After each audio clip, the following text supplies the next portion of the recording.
अस्सलाम वालेकुम dear students, मेरा नाम मिर्ज़ा मोहम्मद उस्मान है and I am your biology teacher. आज हम देखेंगे कि प्लांट्स में रिप्रोडक्शन कैसे होती है। आज हम ऑल्दो इसकी कुछ फाउंडेशनल कॉन्सेप्ट्स के ऊपर बात करेंगे, तो आइए वाइट बोर्ड पे चलते हैं। डियर स्टूडेंट्स, आइए अब हम तफसील में डिस्कस करते हैं कि प्लांट्स में रिप्रोडक्शन के कौन कौन से मेथड्स हैं। एक तो पहले ये चीज याद रखिए कि प्लांट्स में सेक्सुअल एंड एसेक्सुअल दोनों तरह की रिप्रोडक्शन होती है। अब अगर एसेक्सुअल रिप्रोडक्शन की बात करें तो उसकी जो मुख्तलिफ तरीके हैं प्लांट्स में, उनमें लेयरिंग आ जाता है। अगर आपको लास्ट लेक्चर याद हो तो उसमें हमने इसको बड़ा डिटेल में डिस्क्राइब किया था। इसके बाद ग्राफ्टिंग का मेथड आ जाता है, उसके बाद बडिंग का मेथड आ जाता है। ये चीजें हमने बड़ी डिटेल में डिस्कस की हुई है। ये जो तीनों मेथड हैं, लेयरिंग, ग्राफ्टिंग वगैरह, they are basically the artificial modes of asexual reproduction, जिसमें ह्यूमन इंटरवेंशन समहाउ होती है, खास तौर पे लेयरिंग में और ग्राफ्टिंग में।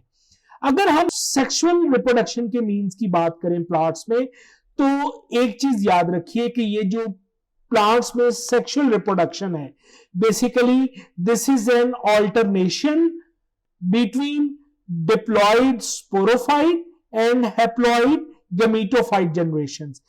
ये आपको याद होगा, हमने ऑल्टरनेशन ऑफ जनरेशन पढ़ा था प्लांट्स में। उसमें हमने कहा था कि basically this is an alternation between diploid spore producing generation, जिसको हमने डिप्लॉयड स्पोरोफाइट जनरेशन कहा था, और उसके बाद हैप्लॉयड गैमेट प्रोड्यूसिंग जनरेशन, जिसको हैप्लॉयड गैमेटोफाइट जनरेशन कहा जाता है। सेक्सुअल रिप्रोडक्शन में आपको ये ट्रांजिशन देखने में मिलेगी। अभी थोड़ी देर में हम जो लाइफ साइकिल्स डिस्कस करेंगे उसमें ये चीज, ये ऑल्टरनेशन ऑफ जनरेशन का जो फिनोमेना है, जो यहाँ पे अभी हमने सिर्फ एक डेफिनेशन की हद तक डिस्कस किया है, वो आपको और बेहतर तरीके से समझ आएगा जब हम मिसाल की मदद से बात करेंगे। यहां पे डियर स्टूडेंट एक और बड़ी इंपॉर्टेंट इंफॉर्मेशन है जो आपने याद रखनी है कि ये ऑल्टरनेशन ऑफ जनरेशन में अगर ये स्पोरोफाइट जनरेशन और गैमेटोफाइट जनरेशंस जो हैं ये मॉर्फोलॉजिकली सिमिलर हो, ये दोनों जनरेशंस अगर मॉर्फोलॉजिकली सिमिलर हो, तो ऐसी ऑल्टरनेशन ऑफ जनरेशन को हम आइसोमॉर्फिक ऑल्टरनेशन ऑफ जनरेशन कहते हैं। आइसोमॉर्फिक, आइसो मीन सेम, यानी कि हैविंग सेम मॉर्फोलॉजी। और अगर ये स्पोरोफाइट और गैमेटोफाइट जनरेशन मॉर्फोलॉजिकली डिफरेंट हो, तो फिर ऐसी टाइप की जो ऑल्टरनेशन ऑफ जनरेशन है उसको हम हेट्रोमॉर्फिक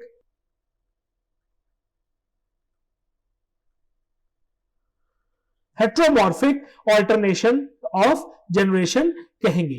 तो आइसोमॉर्फिक, जिनमें गैमेटोफाइट और स्पोरोफाइट जो जनरेशन है वो मॉर्फोलॉजिकली सिमिलर है, और हेट्रोमॉर्फिक यानी कि जिसमें sporophyte generation is different morphologically from the gametophyte generation. तो ये दो इंपॉर्टेंट डेफिनेशंस भी आपने याद रखनी है। अब यहां पे एक और बड़ा इंपॉर्टेंट सवाल उभरता है कि ये जो सीड प्रोड्यूसिंग प्लांट्स हैं ये इतने ज्यादा वेल अडेप्टेड क्यों हैं। अब ये सवाल ज़हन में कैसे आता है? अगर आप अपने चारों तरफ देखें तो आपको वो वाले प्लांट्स ज्यादा मिलेंगे जो कि सीड प्रोड्यूस करते हैं। इसकी कुछ खास वजह है। ये तो आपको अब तक पता चल गया है कि कुछ ऐसी ट्रेड्स होती है जो कि एक स्पीसी का सर्वाइवल बेहतर बनाती है। तो अगर हमें अपने चारों तरफ सीड प्रोड्यूसिंग प्लांट्स ज्यादा नजर आ रहे हैं तो इसकी एक वाज़े रीजन तो ये है कि ये इस माहौल के मुताबिक ज्यादा अच्छे अडेप्ट किए हुए हैं। आइए अब वो डिफरेंट कंपोनेंट देखते हैं इनकी सर्वाइवल के या इनकी अडेप्टेबिलिटी के, जिसकी वजह से इन्होंने इस एनवायरनमेंट को बड़े अच्छे तरीके से अडेप्ट किया हुआ और यहां ये बड़े अच्छे तरीके से सर्वाइव कर रहे हैं। तो डियर स्टूडेंट, सबसे पहला इसमें पॉइंट है कि जो सीड प्लांट्स होते हैं ये हमने देखा कि हमारे चारों तरफ तो है ही है, बात बिल्कुल ठीक है। ये इनकी अडेप्टेशन का और इनके सर्वाइवल का जो सबसे बड़ा रीजन है that is there better sexual reproduction. Sexual reproduction में हमने एक ओवरव्यू में भी देखा कि इसमें ना सिर्फ नए जेनेटिक वेरिएशंस बनती हैं बल्कि उसका रिजल्ट बड़ा इंपॉर्टेंट है। और उसका रिजल्ट क्या है कि जैसे वो जेनेटिक वेरिएशंस आती हैं तो उसके रिजल्ट्स में जो नई ट्रेट्स बनती हैं उनकी वजह से जो इंडिविजुअल्स हैं एक स्पीसी के, वो बदलते हुए माहौल को और एक एनवायरनमेंट के अंदर अपना सर्वाइवल ज्यादा बेहतर तरीके से कर सकते हैं। तो चूंकि ये जो सीड प्रोड्यूसिंग प्लांट्स हैं इनमें सेक्सुअल रिप्रोडक्शन होती है, नई नई ट्रेट्स बनती हैं, जेनेटिक मटेरियल एक्सचेंज होता है चूंकि, तो उसकी वजह से ये ज्यादा अडेप्टिव है टू दी एनवायरनमेंट, इसीलिए ये ज्यादा अच्छा सर्वाइवल कर रहे हैं as compare to the other plants. उसके बाद आ जाती है कि अगर आप इनके फ्लावर्स को देखें और एक प्लांट के ऊपर जो अरेंजमेंट ऑफ फ्लावर है जिसको हम इन्फ्लोरेसेंस कहते हैं, ये बहुत ज्यादा अच्छे तरीके से मॉडिफाई हुई हुई है। और ये जो फ्लावरिंग है इनमें और जो इन्फ्लोरेसेंस है ये दोनों फेवर करते हैं द प्रोसेस ऑफ पॉलिनेशन, जो कि बड़ा इंपॉर्टेंट प्रोसेस है ड्यूरिंग सेक्सुअल रिप्रोडक्शन, जिसमें मेल गैमीट फीमेल गैमीट तक पहुंचता है और फिर अल्टीमेटली एम्ब्रियो वहां पे बनता है। तो ये जो फ्लावर की मॉडिफिकेशन है, जिस तरह से फ्लावर का structure in seed producing plant में है, उसके अलावा जो अरेंजमेंट है यानी कि इन्फ्लोरेसेंस है फ्लावर्स की ऑन द प्लांट, कि जिस तरह वो एक्सपोज फॉर्म में होते हैं, वो इस पॉलिनेशन को फेवर करती है। ये दूसरी एक रीजन है कि वाई ये जो सीड प्रोड्यूसिंग प्लांट्स हैं ये ज्यादा अच्छे अडेप्टेड है। उसके बाद ये जो फिर गैमीट ट्रांसफर होता है ये पोलन ट्यूब से होता है। पोलन ट्यूब अभी थोड़ी देर में जब अभी हम लाइफ साइकिल्स पे जाएंगे तो आप ये स्ट्रक्चर देखेंगे भी। ये एक फ्लावर के अंदर वो वाली ट्यूब होती है जिसके थ्रू मेल गैमीट जो है वो ट्रांसफर होता है to the female gamete. Tube होने की वजह से जो पैसेज है मेल गैमीट का फीमेल गैमीट तक वो ज्यादा सिक्योर हो जाता है, क्योंकि वो एक ट्यूब लाइक स्ट्रक्चर है तो वहां से वो बड़े सिक्योर तरीके से फीमेल गैमेट तक पहुंच जाता है। ट्रांसपोर्टेशन के दौरान कोई नुकसान हो सकता है उसके चांसेस यहाँ पे बहुत कम हो जाते हैं। फिर एक और बड़ी अच्छी अडेप्टेशन है इन सीड प्रोड्यूसिंग प्लांट्स के अंदर, या एक बहुत अच्छी क्वालिटी है इन सीड प्रोड्यूसिंग प्लांट्स के अंदर कि they store food for the developing embryo, जिसकी वजह से एम्ब्रियो को जो डेवलप कर रहा होता है उसको मुसलसल नरिशमेंट मिलती जाती है, उसको किसी भी तरह से फूड की न्यूट्रिशन की कमी नहीं आती, तो वो ज्यादा अच्छे तरीके से डेवलप करता है और ग्रो करता है। इसके बाद एक और बड़ा इंपॉर्टेंट चीज जो आपको सीड प्रोड्यूसिंग प्लांट्स में मिलेगी कि इनमें ये जो सीड्स हैं they are very well protected. इनके ऊपर सीड कोट्स होते हैं और जिसकी वजह से जो सीड है उसको इटसेल्फ कोई हार्म एक्सटर्नल एनवायरनमेंट से नहीं आता। फिर ये जो इनका डिस्पर्सल होता है ये फ्रूट फॉर्मेशन के थ्रू होता है। ये एक जगह से दूसरी जगह फ्रूट फॉर्मेशन जब होती है तो उसकी वजह से ये जो सीड है ये एक से दूसरी जगह ट्रांसफर भी हो जाते हैं। ये पॉइंट अभी जब हम एंजियोस्पर्म्स का लाइफ साइकिल पढ़ेंगे तो उसमें ज्यादा बेहतर तरीके से आपको वाजे हो जाएगा। फिर एक और चीज याद रखिए डियर स्टूडेंट्स के ये जो सीड्स हैं they are capable of enduring unfavourable conditions, यानी कि जब कंडीशंस इनको फेवर ना करें इनकी ग्रोथ को तो उसमें ये एक साइलेंट फेज के अंदर चले जाते हैं, एक डॉर्मेंट फॉर्म में चले जाते हैं। इस पूरे फिनोमेना को जिसमें अनफेवरेबल कंडीशंस में सीड ग्रो करने की बजाय डॉर्मेंट फॉर्म में चले जाते हैं, इस फिनोमेना को सीड डॉर्मेंसी कहा जाता है। फिर जैसे जैसे जो एनवायरमेंटल कंडीशंस फेवरेबल होती जाती हैं फॉर द ग्रोथ, तो ये जो सीड है ये दोबारा ग्रो करना या जर्मिनेट करना स्टार्ट कर देते हैं। तो डियर स्टूडेंट ये वो चंद एक पॉइंट्स थे जिसकी वजह से जो सीड प्रोड्यूसिंग प्लांट्स हैं are well adapted as compare to the other type of plants. अब यहां एक और सवाल जन्म लेता है कि why the evolution of pollen tube is an important step in land adaptation by the spermatophytes, यानी कि वो वाले प्लांट्स जो गैमीट्स प्रोड्यूस करते हैं। तो डियर स्टूडेंट्स, ये जो फ्लावर का पोर्शन है एक प्लांट के अंदर, उसमें ये एक खास ट्यूब लाइक स्ट्रक्चर है जिसको हम बेसिकली पोलन ट्यूब कहते हैं।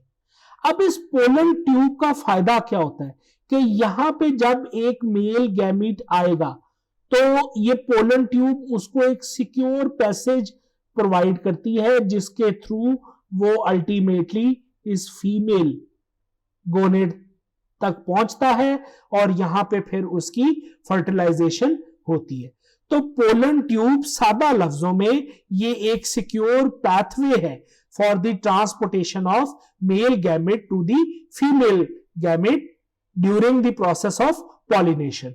तो इसको हम यूं देख सकते हैं कि pollen tube act as a vehicle for male gametes for their safe transport to the female gamete in ovule, यानी कि जो फीमेल रिप्रोडक्टिव ऑर्गन है। अब ये जो एवोल्यूशन है पोलन ट्यूब की, it is parallel to the evolution of seed, और ये एक बहुत अच्छा टूल है सीड प्लांट्स के अंदर, ना सिर्फ जो कि उनका सर्वाइवल बेहतर बनाता है through by safe transportation of the male gamete to the female gamete.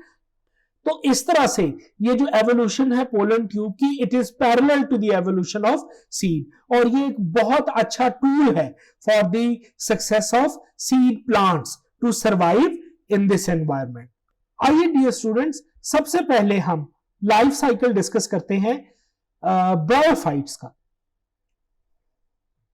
Bryophytes जैसे हमने अभी तस्करा किया कि ये नॉन वैस्कुलर प्लांट्स हैं, इनमें वैस्कुलर टिश्यू नहीं होता, और इसके अलावा they produce spores instead of seeds.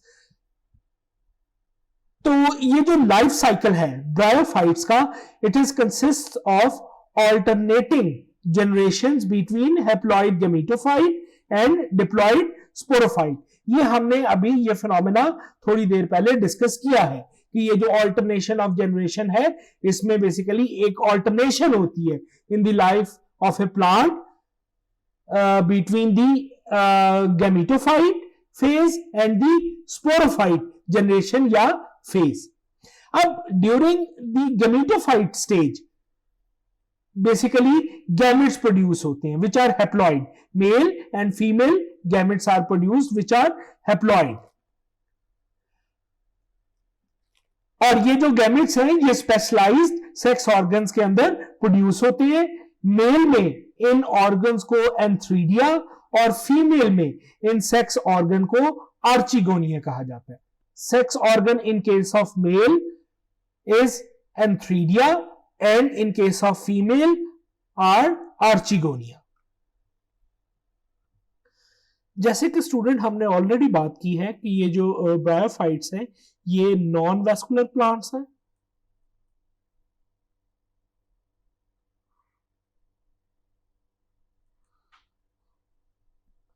Normally ये प्लांट्स आपको ऐसी जगहों पे पाए जाएंगे, नॉर्मली ये प्लांट्स आपको ऐसी जगहों पे देखने पे मिलेंगे जहां पे पानी हो। इसी वजह से ये जो ब्रायोफाइट्स हैं इनको एम्फीबियस प्लांट्स भी कहा जाता है, क्योंकि ये मॉइस्ट एरियाज में ज्यादा मिलते हैं। They are also termed as amphibious plants. इसके अलावा एक और चीज याद रखिए कि इनको रिप्रोडक्शन करने के लिए पानी की जरूरत होती है। They require water for their reproduction.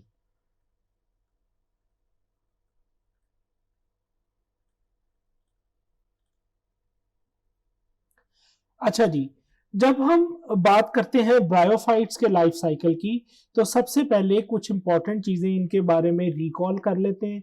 एक तो हमने कहा था कि ये जो ब्रायोफाइट्स हैं ये स्पोर प्रोड्यूस करते हैं, ये सीड प्रोड्यूस नहीं करते।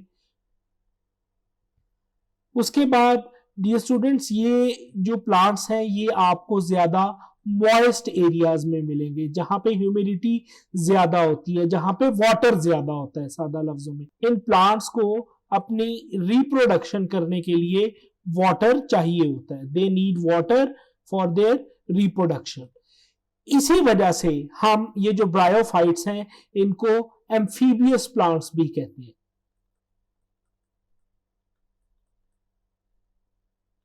एम्फीबियस प्लांट्स ऐसे प्लांट्स जो कि पानी के किनारे या जहां पे पानी होता है, वाटर बॉडीज होती हैं, उनके करीब आपको मिलेंगे।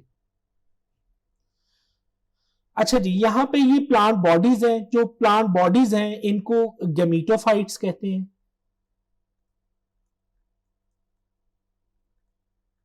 एक डेफिनेटली मेल गैमेटोफाइट होता है और दूसरा जो है वो फीमेल गैमेटोफाइट है। ये जमीन के नीचे ये जो रूट लाइक स्ट्रक्चर्स हैं इनको राइजोइड्स कहते हैं। राइजोइड्स की हेल्प से ये जो प्लांट्स हैं ये अपने आप को जमीन में ना सिर्फ एंकर करते हैं बल्कि जमीन से जो वाटर और न्यूट्रिएंट्स हैं वो भी इन्हीं की हेल्प से वो एब्जॉर्ब करते हैं और ऑब्टेन करते हैं। ये जो जमीन से बाहर इनका स्टेम लाइक स्ट्रक्चर है, इसमें कोई भी वैस्कुलर टिश्यू यानी कि जाइलम और फ्लोएम नहीं होता।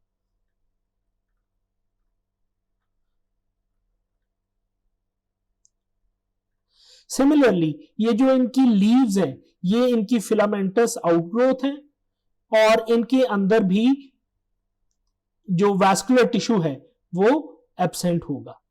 जाइलम और फ्लोएम यहां पे भी नहीं होते। जो मेल और फीमेल गैमेटोफाइट्स हैं इनकी जो प्लांट बॉडी का स्ट्रक्चर है वो एक ही जैसा होता है, यानी कि मेल और फीमेल दोनों में राइजोइड्स होती हैं, दोनों का जो स्टेम लाइक स्ट्रक्चर है उसमें वैस्कुलर टिश्यू यानी कि जाइलम और फ्लोएम नहीं होता। इनके जो लीव्स हैं वो फिलामेंटस आउटग्रोथ होती हैं and leaves are also devoid of the vascular tissue। यहां पे एक और चीज याद रखिए कि ऐसी प्लांट बॉडी जो कि ट्रू स्टेम और रूट्स में डिवाइडेड ना हो, ऐसी प्लांट बॉडी जिसमें ना तो ट्रू स्टेम हो और ना ही ट्रू रूट्स हो, ऐसी प्लांट बॉडी को हम थैलस कहते हैं। थैलस एक ऐसी प्लांट बॉडी होती है जिसमें ना तो ट्रू स्टेम होता है और ना ही ट्रू रूट्स होती है। अब ये जो मेल गैमेटोफाइट है इसकी प्लांट बॉडी के ऊपर जो रिप्रोडक्टिव ऑर्गन्स ग्रो करते हैं उनको एंथ्रीडियम कहा जाता है।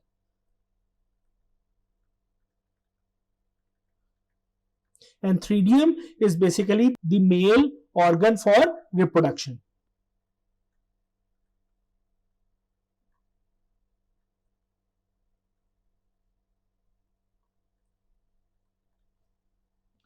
अब अगर हम एंथ्रीडियम के स्ट्रक्चर की बात करें तो एंथ्रीडियम बेसिकली इस तरह के सैक लाइक स्ट्रक्चर्स होते हैं जिनको ये स्टीराइल हेयर ने कवर किया होता है। ये जो स्टीराइल हेयर्स होते हैं they are basically non functional sterile hair.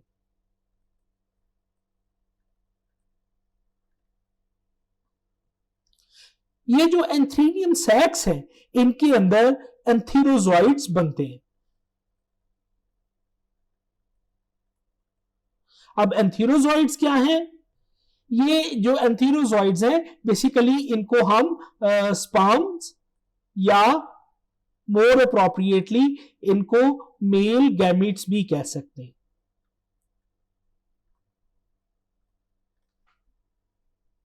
ये जो एंथीरोजॉइड्स या जो मेल गैमेट्स हैं they are produced in the male organ for reproduction that is antheridium. और एंथ्रीडियम कहां पे लोकेटेड है? It is located on the male plant body या मेल गैमेटोफाइट। अच्छा जी, फीमेल प्लांट बॉडी के ऊपर female organ of reproduction present होते हैं जिनको आर्चिगोनियम कहा जाता है। Archegonium is basically the female organ of reproduction and is located over here on the female gametophyte. ये जो आर्चिगोनियम है इनको भी ये स्टीराइल हेयर ने इस तरह से कवर किया होता है। Sterile hair are basically meant for protection. यहां पे एक और इंपॉर्टेंट चीज याद रखिएगा कि कुछ केसेस में एक ही प्लांट के ऊपर दोनों मेल और फीमेल ऑर्गन्स यानी कि एंथ्रीडियम और आर्चिगोनियम प्रेजेंट होते हैं, और समटाइम्स ये अलहदा प्लांट होते हैं, जैसे यहां पे इस केस में हमने डिस्कस किया। अगर हम थोड़ा सा एनाटॉमी देखें आर्चिगोनियम की, तो आर्चिगोनियम की ये जो कंस्ट्रिक्टेड पार्ट है इसको नेक कहा जाता है, और ये जो इसका डायलेटेड बेली है पूरी, इसको वेंटर कहा जाता है, जिसके अंदर बेसिकली एग प्रेजेंट होता है। अच्छा, अब यहां पे एक और बड़ी इंटरेस्टिंग चीज देखिए कि at the time of fertilization ये जो आर्चिगोनियम है, यहां जो एग पड़ा हुआ है इससे एक केमिकल रिलीज होता है, और ये केमिकल बेसिकली ट्रांसपोर्ट होता है टू दी एंथ्रीडियम, और यहां आने के बाद ये जो एंथ्रीडियम की वॉल है इसको ये डिसॉल्व कर देता है, और उसके रिजल्ट में क्या होता है कि जो एंथीरोजॉइड्स हैं दे आर रिलीज्ड। यहां पे एक चीज और याद रखिए कि ये जो केमिकल यहां आर्चिगोनियम से निकला और ये एंथ्रीडियम तक पहुंचा, ये जो ट्रांसपोर्टेशन हुई है इट इज थ्रू वाटर। अब जब ये एंथीरोजॉइड रिलीज होंगे इस एंथ्रीडियम से, तो उसके अच्छा यहां पे एक और चीज याद रखिए कि ये जो एंथीरोजॉइड होते हैं ये इनके साथ टू फ्लैजेला भी अटैच होते हैं, दे आर बायफ्लैजिलेट्स, और ये वाटर के थ्रू स्विम करते हुए बेसिकली पहुंच जाते हैं आर्चिगोनियम तक। ये जो एंथीरोजॉइड है ये इस नेक के थ्रू एंटर होगा और फिर अल्टीमेटली ये पहुंच जाएगा इस एग तक, और फिर वहां पे ये इसको फर्टिलाइजेशन करेगा।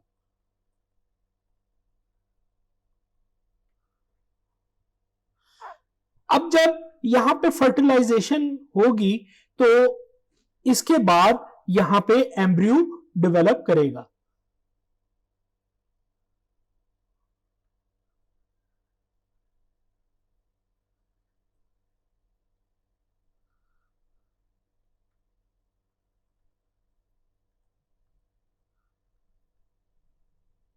यहां एक बात बड़ी काबिल गौर है कि ये याद रखिए कि जब यहां पे फर्टिलाइजेशन होगी तो जो क्रोमोसोमल नंबर है वो दोबारा 2n यानी कि डिप्लॉयड हो जाएगा।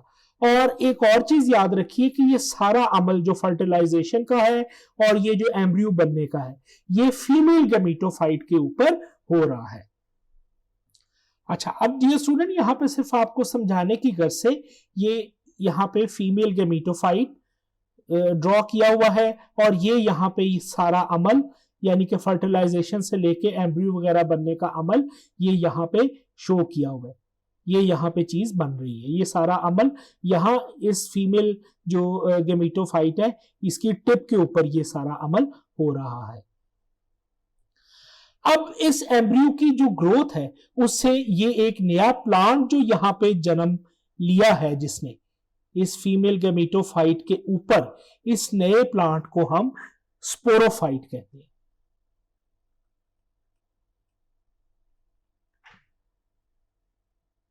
ये याद रखिए कि ये जो स्पोरोफाइट है it is different from the gametophyte. अब इस स्पोरोफाइट के अगर स्ट्रक्चर की बात करें तो यहां ये इस पॉइंट पे जहां ये गैमेटोफाइट के साथ अटैच है यहां पे फुट लाइक स्ट्रक्चर्स होते हैं। उसके बाद ये जो इसकी डंडी है, जो इसका स्टेम लाइक स्ट्रक्चर है, इसको सीटा कहते हैं, जिसकी वजह से ये अपने आप को इरेक्ट रखता है। और फिर यहां पे ये एक कैप्सूल लाइक स्ट्रक्चर बनता है जिसके अंदर बेसिकली स्पोर्स बनेंगे।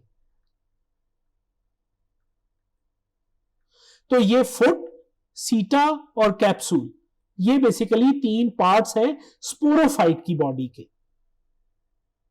एक चीज याद रखिए कि यहाँ पे ये जो स्पोरोफाइट है ये बहुत ज्यादा नुमाया नहीं होता और ये अपनी फूड और न्यूट्रिशन के लिए डिपेंडेंट होता है ऑन दी गेमिटोफाइट। अच्छा जी, अब ये जो कैप्सूल है इसके अंदर मियोसिस होगी और उसके रिजल्ट में यहां से क्या बनेंगे, स्पोर्स बनेंगे।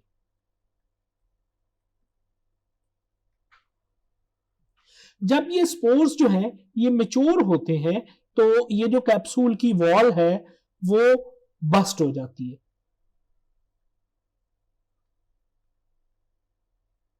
और जब ये कैप्सूल बस्ट होता है तो इसके रिजल्ट में बहुत से जो स्पोर्स हैं वो रिलीज होते हैं। अब एक चीज याद रखिए, क्योंकि यहां पे मियोसिस हुई हुई है तो ये जो स्पोर्स हैं दे आर हैप्लॉइड। ये जो स्पोर्स हैं ये फिर विंड के थ्रू ये डिस्पर्स हो जाते हैं और जहां पे भी इनको फेवरेबल कंडीशंस मिलती हैं, जहां ये ड्रॉप होते हैं वहां फेवरेबल कंडीशंस होती हैं तो फिर वहां ये एक एल्जी लाइक स्ट्रक्चर में ग्रो करते हैं जिसको हम प्रोटोनीमा कहते हैं।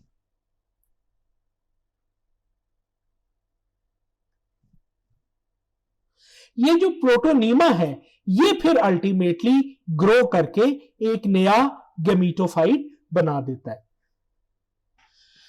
अच्छा जी डियर स्टूडेंट, आइए अब ये जो ब्रायोफाइट का हमने सारा लाइफ साइकिल देखा इसको एक समरी की फॉर्म में देखते हैं। सबसे पहले हमने कहा कि यहाँ पे मेल गेमिटोफाइट्स हैं और फीमेल गेमिटोफाइट्स हैं। उसके बाद जो मेल गेमिटोफाइट हैं उनके जो रिप्रोडक्टिव ऑर्गन्स हैं उनको एंथ्रीडियम कहते हैं, जो फीमेल रिप्रोडक्टिव ऑर्गन्स हैं उनको आर्चिगोनियम कहते हैं। फिर चूंकि ये दोनों हैप्लॉइड हैं यानी कि मेल गेमिटोफाइट भी और फीमेल गेमिटोफाइट भी, तो यहाँ पे जो गैमेट्स प्रोड्यूस होंगे वो थ्रू माइटोसिस प्रोड्यूस होंगे।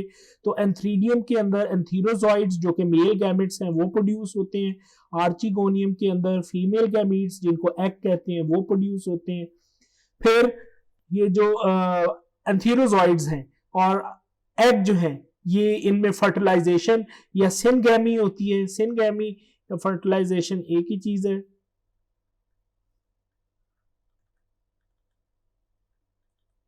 यहां पे समझने के लिए ये दोनों टर्म्स एक ही हैं। तो इनमें फर्टिलाइजेशन या सिनगैमी होती है जिसकी वजह से जाइगोट होता है। अब ये जो जाइगोट बना है यहाँ पे इसमें क्रोमोसोमल नंबर 2n होगा। उसके बाद फिर ये जो क्रोमोसोम है इसके बाद ये जो जाइगोट है ये ग्रो करेगा इनटू एम्ब्रियो और एम्ब्रियो इवेंचुअली ग्रो करेगा इनटू स्पोरोफाइट, जिसमें फिर अगेन जो नंबर ऑफ क्रोमोसोम है वो 2n ही है। उसके बाद जो स्पोर मदर सेल्स, स्पोरोफाइट के अंदर कैप्सूल बनता है, आपको पता है उसमें स्पोर मदर सेल्स होते हैं और ये जो मदर सेल है ये डिप्लॉयड है। फिर यहाँ पे मेयोसिस होती है।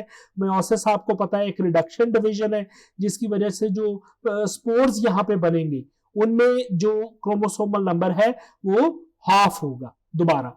फिर ये जो स्पोर है जब ये फेवरेबल जगह के ऊपर ड्रॉप करते हैं तो यहाँ से प्रोटोनीमा बनता है और प्रोटोनीमा फिर दोबारा गेमिटोफाइट में ग्रो कर जाता है जहां पे जो इनका क्रोमोसोमल नंबर है वो अगेन हाफ होता है। अब आप याद करें मैंने आपको लास्ट लेक्चर में कहा था कि आने वाले लेक्चर्स में आप ये जो ऑल्टरनेशन ऑफ जनरेशन है उसका फिनोमेना डिटेल में समझेंगे।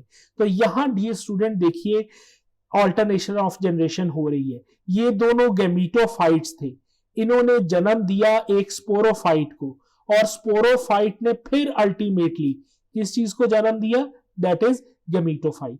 तो ये जो सारी कन्वर्जन है गेमिटोफाइट्स की इनटू स्पोरोफाइट और फिर स्पोरोफाइट की दोबारा इनटू गेमिटोफाइट, इसको ऑल्टरनेशन ऑफ जनरेशन कहते हैं। उम्मीद है आपको ना सिर्फ ये ब्रायोफाइट के अंदर जो लाइफ साइकिल है ये अच्छी तरह से समझ आया होगा, बल्कि ये जो process of alternation of generation है ये फिनोमेना भी आपने अच्छे तरीके से ज़हन नशीन किया होगा। उम्मीद है आपको आज का टॉपिक अच्छे से समझ में आया होगा। इसको रिवाइज कीजिएगा अपनी बुक से और मैं आपके साथ अगले टॉपिक में मिलता हूँ। तब तक के लिए मुझे दीजिए इजाज़त। अल्लाह हाफ़िज़।